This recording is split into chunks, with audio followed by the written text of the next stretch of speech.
Honorable Chairperson of the program, Chief Guest, Honorable Chairman of Nepal Workers and Peasants Party, Comrade Narayanman Bijuk Cherohit, Deputy Mayor Rajani Joshi, Professor Engineer Devi Prasad Bhattrai, Principal Mr. Susan Maka, Principal Mr. Sunil Duwal, Professors, Teachers, Students, dear friends, and ladies and gentlemen, good afternoon and namaste. It fills me with immense pleasure and pride to see your presence here. Let me extend my warm greetings and best wishes to the entire college family from the bottom of my heart. Also, my huge respect goes to the far-sighted and visionary pioneers of our academic institutions. It's because of them that we have such exemplary academic institutions. All the efforts and pain would have gone in vain without the continuous devotion and dedication of each and every college member.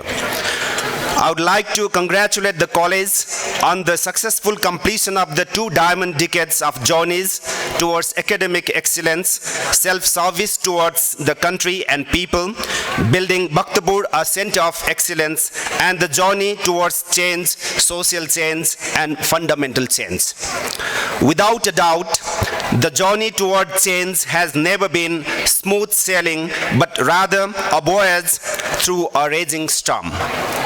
Once, Kopa, the ancient capital of Nepal, was merely known for its cultural beauty, rich art and architecture, and hard-working peasants. In the meantime, Kopa struggled for existence, struggled for identity, and struggled to bring back her fading beauty. Today, Kopa stands as a town with aesthetic beauty, striding on the road of new ideology, science, knowledge, and ethics.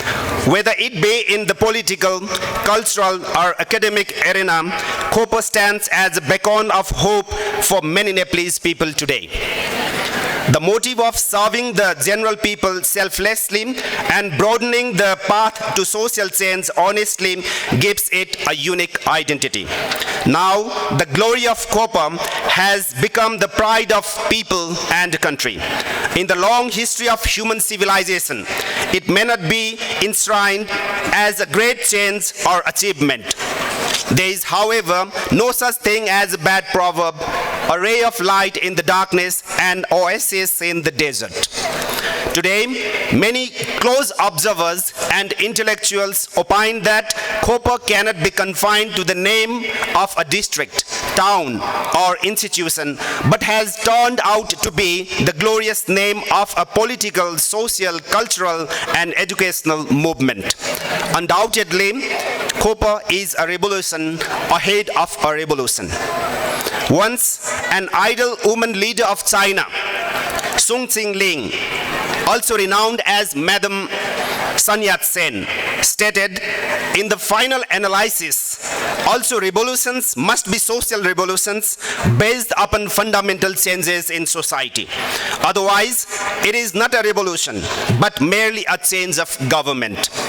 It's quite relevant today in our contemporary socio-political situation.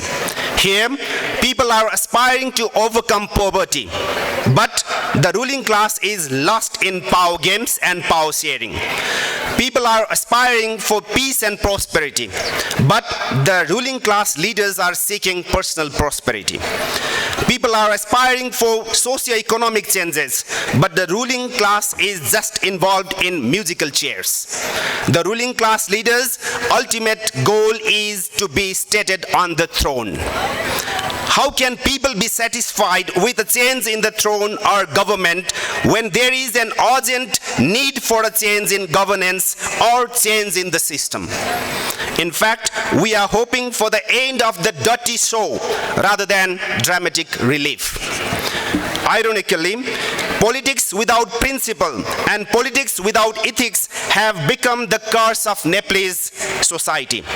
As the leaders of the ruling class are leaving the moral ground and losing moral character, our society is heading towards devastation in every way and in every sector.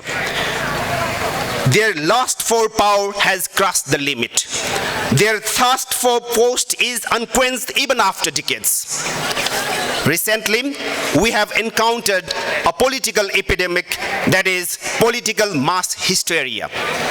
Democracy has developed into hypocrisy, and the republic has become a beggar's bowl for the rulers. The parliamentary system has been made into a puppet system. Nobody knows how much more irony and tragedy await.